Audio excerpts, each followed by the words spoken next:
Hello.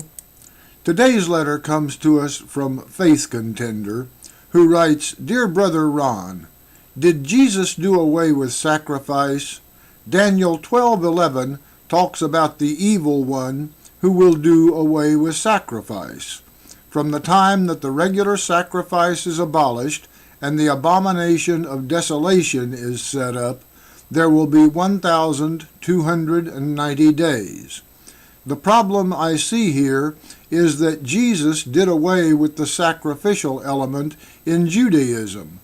I don't want to say that Jesus is the evil one, so please explain this for me. Well, dear Faith Contender, Daniel was talking about Antiochus, who took away the daily sacrifice as is here declared. This was in the latter part of May, the year 168 BC. About 3.5 years elapsed after the temple worship was entirely broken up before Judas Maccabeus restored the temple and its rights. This time of the end, or the period at the close of which the persecutions of Antiochus would cease, is distinctly referred to in Daniel 7:25.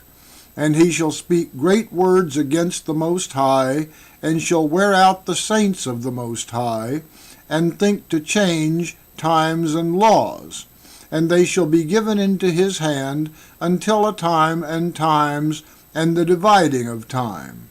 Clearly Daniel was not talking about Jesus, who never spoke a word against his father or the prophets. You might also check out Daniel 11:30-35 and Daniel 12:7. In other words, Daniel was talking about events not related to Jesus. Actually, what Jesus preached against was not sacrifice, but the commercialization of sacrifice. That is why he drove the money changers out of the temple. We find starting at Matthew 21:12, and Jesus went into the temple of God and cast out all them that sold and bought in the temple, and overthrew the tables of the money changers, and the seats of them that sold doves. And he said unto them, It is written, My house shall be called the house of prayer, but you have made it a den of thieves. Now the temple priests had made a thriving business out of sacrifice. All those who did business in the temple had to pay a portion of their profits to the priests. The priests then took the animals which had been sacrificed and either used the meat for their own nourishment or sold it to the public.